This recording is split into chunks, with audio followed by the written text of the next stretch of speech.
deaths. Pakistan's climate change minister said the floods have destroyed 45% of Pakistan's croplands. Our correspondent, Pumza Fikhlani, reports from Dadu, that's close to the Indus River. Finally on safe ground, but Kareem is injured. It takes a group of people to carefully help her out of the boat. She's shaken and disoriented. One of the walls fell on my leg.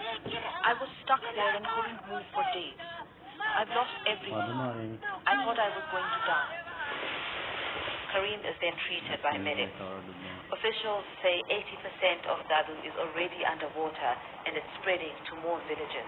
People need saving and there isn't much time. The military, aid agencies and villagers are all part of a frenzy to evacuate those stranded. We join them. Just look at all this water. It's like being in the middle of the ocean, except it's over there are people's houses, and there are many more in far-flung communities. And the water levels here in Dadu are rising. And officials say around 250,000 people are at risk of drowning unless they can get them out safely. After some time searching, we come across a village. Tens climb on board, but not everyone can make the trip. Some have left relatives behind. I left everyone behind, but I'm worried because I don't know when the next boat will arrive and when I'll be able to return to them. But I have to go and find food for us. We are going hungry. On our way to dry land, we come across more people and pick them up. They've been in the water for hours. 3 boats had gone past them in a rush to get to other villages. For one of the men, help came too late. Our friend drowned just moments before you arrived. He slipped and he was swept away. We couldn't save him.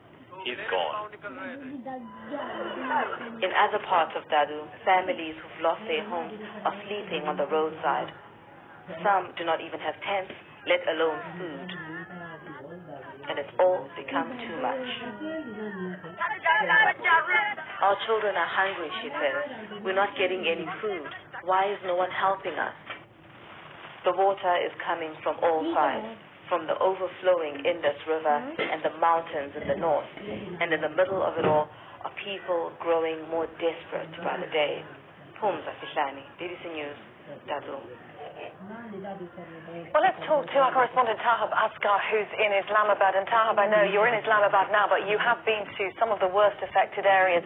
There are so many emergency appeals going out for help from around the world. What is the latest on any progress in getting help? Well, the appeal is going on, but the problem is that people are still complaining, actually, who are suffering from the flood. They're complaining about the fact that they're not getting relief work. And on the other hand, the government is saying that we're trying to provide every kind of relief to people. But the current situation is that they're also saying that we want to rescue people first and then we want to provide them relief.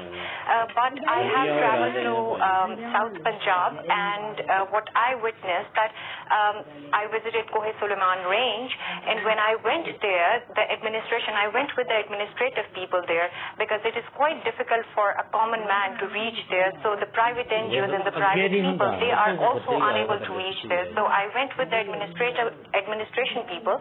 When I went there, the people who were suffering from the flood, they actually told me that we got, for the first time, we're getting relief after 27 days. The ways were blocked and roads have been destroyed, and the problem there was that is quite a hilly area, so they were facing floods and landsliding. So they destroyed, their houses are completely destroyed. They're sitting under the sky. I spoke to a woman who actually told me that I just want tent.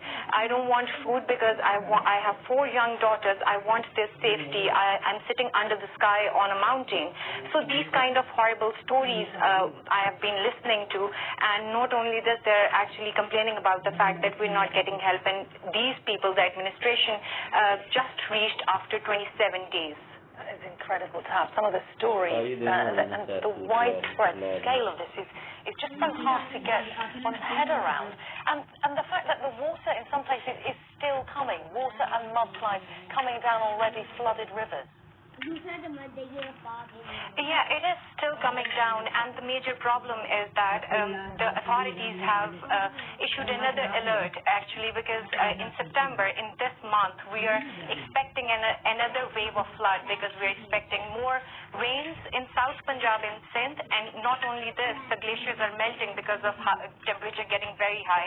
Even when we were there, it was quite high temperature, and it was extremely difficult to work there as well. And people were actually telling about this, that we are unable to survive under the sky because of the heat, because we don't have food, and they were actually traveling